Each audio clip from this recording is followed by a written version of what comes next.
ಸ್ನೇಹಿತರೆ, ಮೀಡಿಯಾ ಮಾಸ್ಟರ್ಸ್ಗೆ ಸ್ವಾಗತ, ಸುಸ್ವಾಗತ. ಗೆಳೆಯರೆ, ನಿಮಗೆ ಶಿಶುಪಾಲನ ವಧೆಯ ಕಥೆ ಗೊತ್ತಲ್ವಾ? 100 ತಪ್ಪುಗಳನ್ನು ಕ್ಷಮಿಸಿದ ಕೃಷ್ಣ 101ನೇ ತಪ್ಪಿಗೆ ಶಿಶುಪಾಲನ ತಲೆಯನ್ನು ತೆಗೆದು ಬಿಡ್ತಾನೆ. ಆ ಕಥೆ ಇಲ್ಲಿ ಮತ್ತೆ ನೆನಪಾಗೋದಕ್ಕೆ ಕಾರಣ ಏನು ಅಂದರೆ, ಅರಬ್ಬಿ ಸಮುದ್ರದಲ್ಲಿನ ದೇಶ ಯಮನ್ ಮೇಲೆ ನಡೀತಿರೋ ಅಮೆರಿಕ ಹಾಗೂ ಯುನೈಟೆಡ್ ಕಿಂಗ್ಡಮ್ಗಳ ದಾಳಿ. ಶುಕ್ರವಾರದಿಂದ ಆರಂಭಗೊಂಡಿರೋ ದಾಳಿಯಲ್ಲಿ ಹೌತಿ ಬಂಡುಕೋರರ ನೆಲೆಗಳನ್ನು ಗುರಿಯಾಗಿಸಿಕೊಂಡು ಮಿಸೈಲ್ ಹಾಗೂ ಡ್ರೋನ್ಗಳ ಮೂಲಕ ಬಾಂಬಿಂಗ್ ಮಾಡ್ತಾ ಇದೆ. ಇಲ್ಲಿವರೆಗೆ ಸುಮಾರು 28 ಟಾರ್ಗೆಟ್ಗಳಲ್ಲಿನ 60 ನೆಲೆಗಳ ಮೇಲೆ ದಾಳಿ ಮಾಡಿರೋದಾಗಿ ಅಮೆರಿಕ ಹೇಳಿದೆ. ಹಾಗಾದ್ರೆ ಇಷ್ಟು ದಿನ ಇಸ್ರೇಲ್ ಮತ್ತು ಗಾಜಾ ನಡುವೆ ನಡೀತಿದ್ದ ಈ ಯುದ್ಧ ಈಗ ಅರಬ್ಬಿ ಸಮುದ್ರಕ್ಕೂ ವ್ಯಾಪಿಸಿಬಿಡ್ತಾ? ಈ ದಾಳಿಯ ಪರಿಣಾಮಗಳು ಏನಾಗಬಹುದು? ಇಲ್ಲಿ ಅಮೆರಿಕ ಯಮನ್ ಮೇಲೆ ದಾಳಿ ಮಾಡೋದಕ್ಕೆ ಕಾರಣ ಏನು ಮತ್ತು ಆ ದಾಳಿಗಳನ್ನು ಅಮೆರಿಕ ಹೇಗೆ ಮಾಡ್ತಾ ಇದೆ ಅನ್ನೋದ್ರ ಬಗ್ಗೆ ಒಂದಷ್ಟು ಮಾಹಿತಿಯನ್ನ ನಾವಿಲ್ಲಿ ನೋಡೋಣ.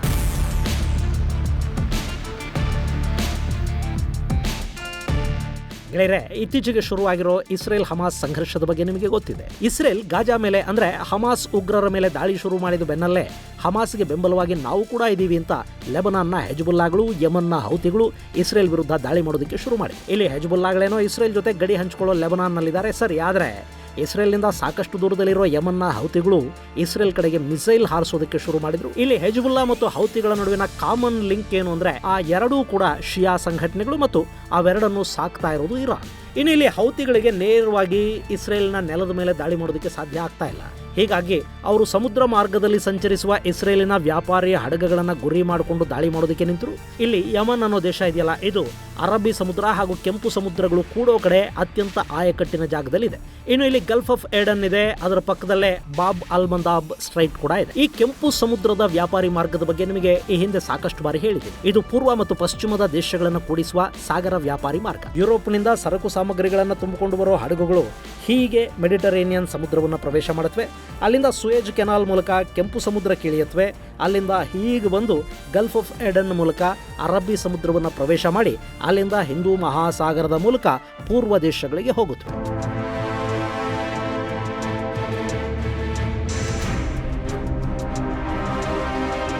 ಇದು ಅತಿ ಹೆಚ್ಚು ಸಾಗರ ವ್ಯಾಪಾರ ನಡೆಯುವ ಮತ್ತು ಅತಿ ಹೆಚ್ಚು ಟ್ರಾಫಿಕ್ ಅನ್ನು ಹೊಂದಿರುವ ಮಾರ್ಗ.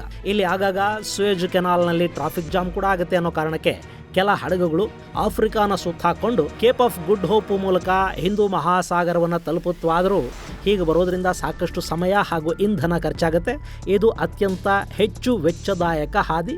ಸೊ ಕೆಂಪು ಸಮುದ್ರದ ಮೂಲಕ ಬರೋ ಹಡಗುಗಳ ಸಂಖ್ಯೆ ತುಂಬಾ ಹೆಚ್ಚು. ಇಲ್ಲಿ ಯಾವಾಗ ಇಸ್ರೇಲ್ ವಿರುದ್ಧ ನೀವು ಫೀಲ್ಡಿಗಿಳಿಬೇಕು ಅಂತ ಹೌತಿಗಳಿಗೆ ಇರಾನ್ ಆದೇಶ ಕೊಡ್ತೋ, ಹೌತಿಗಳು ಕೆಂಪು ಸಮುದ್ರದಲ್ಲಿ ದಾಳಿಗಳನ್ನು ಶುರು ಮಾಡಿದ್ರು. ನಾವು ಇಸ್ರೇಲ್ ಮೂಲದ ಹಡಗುಗಳನ್ನು ಗುರಿಯಾಗಿಸ್ಕೊಂಡು ದಾಳಿ ಮಾಡ್ತಾ ಇದೀವಿ ಅಂತ ಮೊದಲು ಹೇಳಿದ್ರು. ಆಮೇಲೆ ಇಸ್ರೇಲ್ಗೆ ಸಪೋರ್ಟ್ ಮಾಡೋ ಎಲ್ಲರ ಹಡಗುಗಳ ಮೇಲೂ ನಾವು ದಾಳಿ ಮಾಡ್ತೀವಿ ಅಂದ್ರು. ನವೆಂಬರ್ ತಿಂಗಳಿಂದ ಆರಂಭಗೊಂಡ ಈ ದಾಳಿ ಇದುವರೆಗೆ ಸುಮಾರು 27 ವ್ಯಾಪಾರಿ ಹಡಗುಗಳನ್ನು ಗುರಿಯಾಗಿಸಿಕೊಂಡು ಮಾಡಲಾಯಿತು. ಭಾರತದ ಸಮುದ್ರ ಪ್ರದೇಶದಲ್ಲಿ ಕೂಡ ಹಡಗೊಂದರ ಮೇಲೆ ಡ್ರೋನ್ ದಾಳಿ ಮಾಡಿತು. ಇದರ ಪರಿಣಾಮ ಈ ಮಾರ್ಗವಾಗಿ ಸಂಚರಿಸುವ ಹಡಗುಗಳ ಸಂಖ್ಯೆ ಕಡಿಮೆ ಆಯಿತು. ಬಹುತೇಕ ವ್ಯಾಪಾರಿ ಹಡಗುಗಳು ಆಫ್ರಿಕಾನ ಸುತ್ತ ಹಾಕೊಂಡು ಕೇಪ್ ಆಫ್ ಗುಡ್ ಹೋಪ್ ಮೂಲಕವೇ ಹಿಂದೂ ಮಹಾಸಾಗರಕ್ಕೆ ಬರೋದಕ್ಕೆ ಶುರು ಮಾಡಿತು. ಈ ಬದಲಾವಣೆಯನ್ನ ಹೌತಿಗಳು ತಮ್ಮ ಗೆಲುವು ಅಂತ ಭಾವಿಸಿದ್ರೆ, ಇನ್ನೊಂದು ಕಡೆ ಈಜಿಪ್ಟ್ ಸುಯೇಜ್ ಕೆನಾಲ್ನಿಂದ ಬರ್ತಿದ್ದ ಆದಾಯ ಕೈತಪ್ಪು ಹೋಗ್ತಿದೆ ಅಂತ ಬಾಯ್ ಬಡ್ಕೊಳ್ಳೋದಕ್ಕೆ ಶುರು ಮಾಡ್ತು. ಮತ್ತೊಂದು ಕಡೆ ಇರಾನ್ ಇದೆಲ್ಲವನ್ನ ಎಂಜಾಯ್ ಮಾಡ್ತಾ ಇತ್ತು. ಈ ಮಧ್ಯೆ ಶಿಶುಪಾಲನ 101ನೇ ತಪ್ಪು ಅಂತಾರಲ್ಲ, ಅಂಥದ್ದೊಂದು ಎಡವಟ್ಟನ್ನು ಹೌತಿಗಳು ಮಾಡಿಕೊಂಡೇ ಬಿಟ್ರು.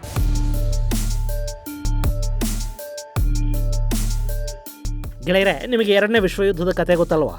ಅಲ್ಲಿ ಅಮೆರಿಕದ ಪರ್ಲ್ ಹಾರ್ಬರ್ ಮೇಲೆ ದಾಳಿ ಮಾಡೋವರೆಗೆ ಅಮೆರಿಕ ಆ ಯುದ್ಧದಲ್ಲಿ ನೇರವಾಗಿ ಭಾಗಿಯಾಗಿರಲಿಲ್ಲ, ಹಿಂದೆ ನಿಂತ್ಕೊಂಡು ಸಪೋರ್ಟ್ ಮಾಡ್ತಾ ಇತ್ತು. ಆದರೆ ಯಾವಾಗ ಜಪಾನ್ ಪಡೆಗಳು ಪರ್ಲ್ ಹಾರ್ಬರ್ ಮೇಲೆ ದಾಳಿ ಮಾಡಿದ್ವೋ, ಅಮೆರಿಕದ ಯುದ್ಧ ವಿಮಾನಗಳು ಜಪಾನ್ ಮೇಲೆ ಅಣುಬಾಂಬುಗಳನ್ನು ಕೆಡವಿಬಿಟ್ಟು ಅಲ್ಲಿಗೆ ಜಪಾನ್ ಸರ್ವನಾಶ ಆಯಿತು. ಯುದ್ಧ ಏಕಪಕ್ಷೀಯವಾಗಿ ಮುಗಿದು ಹೋಯಿತು. ಇನ್ನು ಇಲ್ಲಿ ಕೂಡ ಹೌತಿಗಳು ನಾನಾ ದೇಶಗಳ ವ್ಯಾಪಾರಿ ಹಡಗುಗಳ ಮೇಲೆ ದಾಳಿ ಮಾಡುವಾಗ ಅಮೆರಿಕ ಎಚ್ಚರಿಕೆ ಕೊಡ್ತಾ ಹಂಗೆ ಮಾಡಬೇಡಿ ಅಂತ ಹೇಳ್ತಾ ಬರ್ತಾ ಇತ್ತು. ಆದರೆ ಜನವರಿ 10ನೇ ತಾರೀಕು ಹೌತಿಗಳ ಮಿಸೈಲ್ ಅಮೆರಿಕದ ಹಡಗಿನ ಮೇಲೆ ಬಿತ್ತು.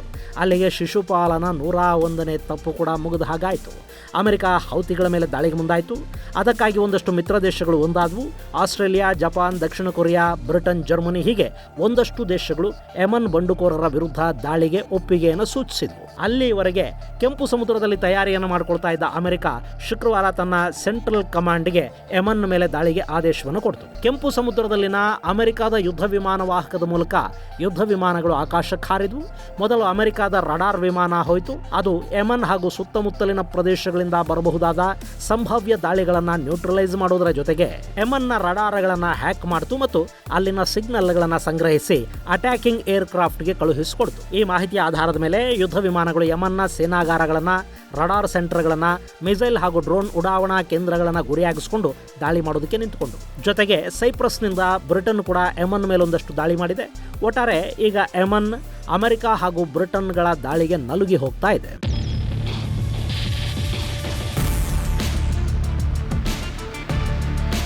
ಇನ್ನಿಷ್ಟಾದ ಮೇಲಾದರೂ ಈ ಹೌತಿಗಳು ಪಾಠ ಕಲಿತಿದ್ದಾರಾ? ಈ ದಾಳಿಯ ಬೆನ್ನಲ್ಲೇ ಹೌತಿ ಪಡೆಗಳ ವಕ್ತಾರ ಯಾಹ್ಯಾ ಸಾರಿ ಒಂದು ವಿಡಿಯೋ ಹೇಳಿಕೆಯನ್ನು ಬಿಡುಗಡೆ ಮಾಡಿದ್ದಾನೆ. ಅದರಲ್ಲಿ ಅಮೆರಿಕಾದ ದಾಳಿಗಳಿಗೆ ನಾವು ಪ್ರತ್ಯುತ್ತರವನ್ನು ಕೊಡ್ತೀವಿ, ಅಮೆರಿಕ ಮಾಡಿದ ದಾಳಿಗಳಿಗೆ ಖಂಡಿತ ಅವರಿಗೆ ಶಿಕ್ಷೆ ಆಗುತ್ತೆ ಅಂತ ಹೇಳ್ಕೊಂಡಿದ್ದಾನೆ. ಇನ್ನು ಅಮೆರಿಕ ಕೂಡ ದಾಳಿ ಮಾಡಿ ಸುಮ್ಮನಾಗಿಲ್ಲ. ಇನ್ನಾದರೂ ಕೂಡ ಹೌತಿಗಳು ಕೆಂಪು ಸಮುದ್ರದಲ್ಲಿ ಸುಮ್ಮನಾದರೆ ಸರಿ, ಇಲ್ಲ ಅಂದರೆ ನಾವು ಮತ್ತಷ್ಟು ದಾಳಿಗಳನ್ನು ಮುಂದುವರಿಸಬೇಕಾಗುತ್ತೆ, ಹೌತಿಗಳನ್ನಿಲ್ಲಿಂದ ಸಂಪೂರ್ಣವಾಗಿ ಹೊಸಕ್ಕೆ ಹಾಕ್ತೀವಿ ಅಂತ ಅಮೆರಿಕ ಹೇಳ್ಕೊಂಡಿದೆ. ಗೆಳೆಯರೆ, ಇಲ್ಲಿ ಗಮನಿಸಬೇಕಾದ ಅಂಶ ಅಂದರೆ ಇತ್ತೀಚೆಗೆ ಹೌತಿ ದಾಳಿ ಈ ಭಾಗದಲ್ಲಿ ಹೆಚ್ಚಾದ ಬೆನ್ನಲ್ಲೇ ಸೊಮಾಲಿಯಾದ ಕಡಲ್ಗಳ್ಳರ ಹಾವಳಿ ಕೂಡ ಇಲ್ಲಿ ತೀವ್ರವಾಯಿತು. ಇನ್ನು ಈ ಹೌತಿಗಳು ಭಾರತದ ಸಾಗರ ಪ್ರದೇಶದಲ್ಲಿ ದಾಳಿ ಮಾಡಿದ್ರು. ನಮ್ಮ ಮಂಗಳೂರಿಗೆ ಬರ್ತಾ ಇದ್ದ ಟ್ಯಾಂಕರ್ ಒಂದರ ಮೇಲೆ ಗುಜರಾತ್ ಕಡಲ ತೀರದ ಬಳಿ ಡ್ರೋನ್ ದಾಳಿ ಆಯಿತು. ಇಲ್ಲಿ ಸೊಮಾಲಿಯಾದ ಕಡಲ್ಗಳ್ಳರು ಅಪಹರಿಸಿಕೊಂಡು ಹೋಗ್ತಾ ಇದ್ದ ವ್ಯಾಪಾರಿ ಹಡಗೊಂದನ್ನ ಕಾರ್ಯಾಚರಣೆಯ ಮೂಲಕ ಕಾಪಾಡಿದ್ದ ಭಾರತೀಯ ಸೇನೆ ಯೆಮನ್ನ ಹೌತಿಗಳ ವಿರುದ್ಧ ದಾಳಿ ಮಾಡೋದಕ್ಕೆ ಹೋಗಲಿಲ್ಲ. ಅದಕ್ಕೆ ಸಾಕಷ್ಟು ರಾಜತಾಂತ್ರಿಕ ಕಾರಣಗಳಿದ್ವು. ಇನ್ನು ಶುಕ್ರವಾರ ಅಮೆರಿಕ ದಾಳಿ ಆರಂಭ ಮಾಡುವ ಮೊದಲು ಕೂಡ ಭಾರತ ಹಾಗೂ ಅಮೆರಿಕಗಳ ವಿದೇಶಾಂಗ ಸಚಿವರ ನಡುವೆ ಒಂದಷ್ಟು ಮಾತುಕತೆಗಳು ನಡೆದಿವೆ. ಇಲ್ಲಿ ಏನಾಗುತ್ತೆ ಅಂದರೆ, ಈ ಹೌತಿಗಳು ಅನ್ನೋದು ಇರಾನ್ ಬೆಂಬಲಿತ ಪಡೆಗಳು. ಯೆಮನ್ನ ಸಾಕಷ್ಟು ಭಾಗ ಇವತ್ತು ಈ ಹೌತಿಗಳ ಹಿಡಿತದಲ್ಲಿದೆ. ಇನ್ನು ಇಲ್ಲಿ ಇರಾನ್ ಹಾಗೂ ಭಾರತದ ಸಂಬಂಧಗಳು ತುಂಬಾ ಚೆನ್ನಾಗಿ ನಿಲ್ಲದೆ ಇದ್ರೂ ಕೂಡ ತುಂಬಾ ಕೆಟ್ಟು ಹೋಗಿಲ್ಲ. ಪಾಕಿಸ್ತಾನ ಹಾಗೂ ಇರಾನ್ನ ಸಂಬಂಧಗಳು ಸರಿ ಇಲ್ಲ. ಹೀಗಾಗಿ ಇರಾನ್ ಜೊತೆ ಭಾರತ ಸಂಬಂಧಗಳನ್ನು ಕೆಡಿಸ್ಕೊಳ್ಳೋದಕ್ಕೆ ಇಷ್ಟಪಡೋದಿಲ್ಲ. ಇನ್ನು ಇಲ್ಲಿನ ಚಬಹಾರ್ ಬಂದರಿನ ಮೇಲೆ ನಮ್ಮ ಹೂಡಿಕೆಗಳಿವೆ. ಹಾಗೆ ರಷ್ಯಾ ಮೂಲಕ ಯುರೋಪನ್ನು ತಲುಪುವ ನಾರ್ತ್ ಸೌತ್ ಟ್ರಾನ್ಸ್ಪೋರ್ಟ್ ಕಾರಿಡಾರ್ ಏನಿದೆ, ಇದು ಕೂಡ ಇರಾನ್ ಮೂಲಕ ಹಾದು ಹೋಗುತ್ತೆ. ಅಲ್ಲೂ ಭಾರತದ ಹೂಡಿಕೆಗಳು ಮತ್ತು ಆಸಕ್ತಿಗಳು ಇವೆ. ಹೀಗಾಗಿ ಇಲ್ಲಿ ಭಾರತ ಅರಬ್ಬಿ ಸಮುದ್ರದ ರಕ್ಷಣೆಗೆ ತನ್ನ ಯುದ್ಧ ನೌಕೆಗಳನ್ನು ಇಳಿಸುತ್ತೆ, ಸಮುದ್ರ ಕಳ್ಳರಿಂದ ನೌಕೆಗಳನ್ನು ಕಾಪಾಡುತ್ತೆ, ಮಿಸೈಲ್ ಡ್ರೋನ್ಗಳು ಬಂದರೆ ಅವುಗಳನ್ನು ನ್ಯೂಟ್ರಲೈಸ್ ಮಾಡಿ ಹಡಗುಗಳಿಗೆ ರಕ್ಷಣೆ ಕೊಡುತ್ತೆ. ಆದರೆ ಪ್ರತಿ ದಾಳಿ ಮಾಡೋದಕ್ಕೆ ಹೋಗೋದಿಲ್ಲ.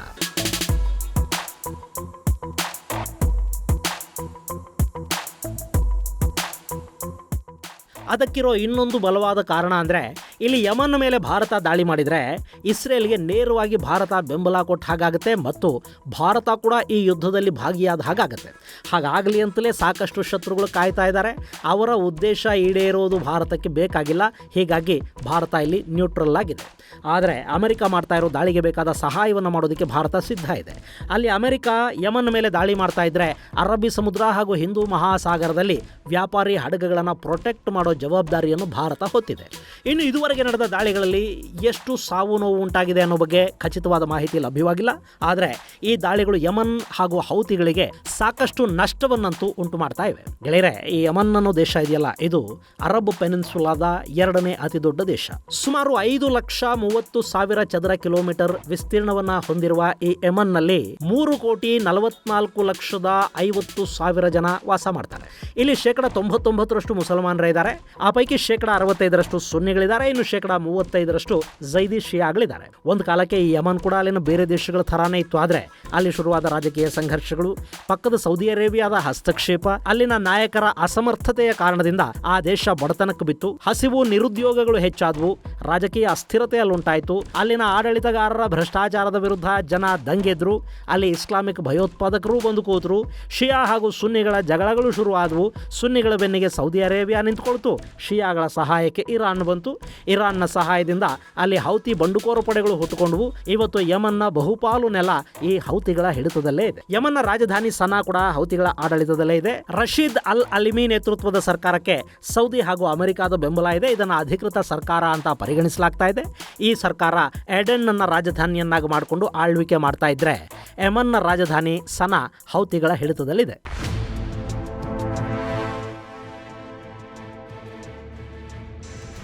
ಇನ್ನು ಅಲ್ಲಿನ ಬಡತನ, ನಿರುದ್ಯೋಗ, ಆಂತರಿಕ ಸಂಘರ್ಷಗಳ ಕಾರಣದಿಂದ ಸಾಕಷ್ಟು ಜನ ಈಗಾಗಲೇ ದೇಶ ಬಿಟ್ಟು ಬೇರೆ ಕಡೆಗಳಿಗೆ ವಲಸೆ ಹೋಗಿದ್ದಾರೆ. ನಿರಾಶ್ರಿತರಾಗಿ ಅವರು ಬದುಕ್ತಾ ಇದ್ದಾರೆ. ಸೌದಿ ಅರೇಬಿಯಾದ ಮೇಲೆ ಕೂಡ ಆಗಾಗ ಯೆಮನ್ನ ಹೌತಿಗಳು ದಾಳಿ ಮಾಡ್ತಾ ಇದ್ರು. ಈ ಹಿಂದೆ ಹೌತಿಗಳನ್ನು ಅಮೆರಿಕ ಭಯೋತ್ಪಾದಕರ ಪಟ್ಟಿಗೆ ಸೇರಿಸಿತ್ತು ಮತ್ತು ಇಲ್ಲಿ ಹೌತಿಗಳ ವಿರುದ್ಧ ಸೌದಿಗೆ ಅಮೆರಿಕ ಬೆಂಬಲವನ್ನು ಕೊಡ್ತಾ ಇತ್ತು. ಆದರೆ ಯಾವಾಗ ಅಮೆರಿಕಾದಲ್ಲಿ ಬಿಡನ್ ಸರ್ಕಾರ ಬಂತು, ಆಗ ಹೌತಿಗಳನ್ನು ಭಯೋತ್ಪಾದಕರ ಪಟ್ಟಿಯಿಂದ ಹೊರಗಿಡೋ ಅವಿವೇಕವನ್ನು ಅಮೆರಿಕ ಮಾಡಿಕೊಳ್ತು. ಜೊತೆಗೆ ಸೌದಿಗೆ ಆಯುಧ ಸರಬರಾಜು ಮಾಡೋ ಬಗ್ಗೆ ಕೂಡ ಅಮೆರಿಕ ಹಿಂದೇಟು ಹಾಕ್ತು. ಅದರ ಪರಿಣಾಮ ಏನು ಅಂದರೆ ಅಮೆರಿಕ ಕೂಟದಲ್ಲಿದ್ದ ಸೌದಿ ಈಗ ಚೈನಾದ ಕಡೆಗೊಂದು ಕಾಲು, ರಷ್ಯಾದ ಕಡೆಗೊಂದು ಕಾಲು ಇಟ್ಟುಕೊಂಡು ಕೂತಿದೆ. ಜೊತೆಗೆ ಮೊನ್ನೆ ಚೈನಾ ಸೌದಿ ಅರೇಬಿಯಾ ಮತ್ತು ಇರಾನ್ ನಡುವೆ ಒಂದು ಸಂಧಾನ ಮೈತ್ರಿಯನ್ನು ಕೂಡ ಮಾಡಿಸಿರೋದ್ರಿಂದ ಈ ಬಾರಿ ಹೌತಿಗಳ ವಿರುದ್ಧ ಅಮೆರಿಕದ ಯುದ್ಧದಲ್ಲಿ ಸೌದಿ ನೇರವಾಗಿ ಭಾಗಿಯಾಗ್ತಾ ಇಲ್ಲ. ಇಲ್ಲದೇ ಇದ್ದಿದ್ರೆ ಬಂದೂಕನ್ನು ಸೌದಿ ಅರೇಬಿಯಾದ ಹೆಗಲಿಗಿಟ್ಟು ಅಮೆರಿಕ ಗುಂಡು ಹಾರಿಸ್ತಾ ಇತ್ತು. ಈಗೇನಾಗಿದೆ ಅಂದರೆ ಅಮೆರಿಕಾನೇ ನೇರವಾಗಿ ದಾಳಿಗಿಳಿಬೇಕಾಗಿ ಬರ್ತಾ ಇದೆ. ಇನ್ನು ಹೌತಿಗಳು ಕೂಡ ಅಮೆರಿಕಾದ ಹಡಗಿನ ಮೇಲೆ ದಾಳಿ ಮಾಡಿ ಆಬೈಲ್ ಮುಜೆಮಾರ್ ಅನ್ನೋ ಪರಿಸ್ಥಿತಿಯನ್ನು ತಂದಿಟ್ಟುಕೊಂಡಿದ್ದಾರೆ. ಇದು ಎಲ್ಲಿವರೆಗೆ ಮುಂದುವರಿಯುತ್ತೆ ಅನ್ನೋದನ್ನ ಕಾದು ನೋಡಬೇಕು. ಇದು ಗೆಳೆಯರೇ, ಕೆಂಪು ಸಮುದ್ರವನ್ನು ಕಾಪಾಡೋ ನಿಟ್ಟಲ್ಲಿ ಯಮನ್ನ ಹೌತಿಗಳ ನೆಲೆಗಳ ಮೇಲೆ ಬ್ರಿಟನ್ ಹಾಗೂ ಅಮೆರಿಕ ಪಡೆಗಳು ಮಾಡ್ತಾ ಇರೋ ದಾಳಿಗೆ ಸಂಬಂಧಪಟ್ಟ ಒಂದಷ್ಟು ಮಾಹಿತಿ ಮುಂದಿನ ಸಂಚಿಕೆಯಲ್ಲಿ ಮತ್ತಷ್ಟು ವಿಶೇಷಗಳ ಜೊತೆ ಮತ್ತೆ ಭೇಟಿಯಾಗೋಣ. ಅಲ್ಲಿವರೆಗೆ ಜೈ ಹಿಂದ್, ಜೈ ಕರ್ನಾಟಕ.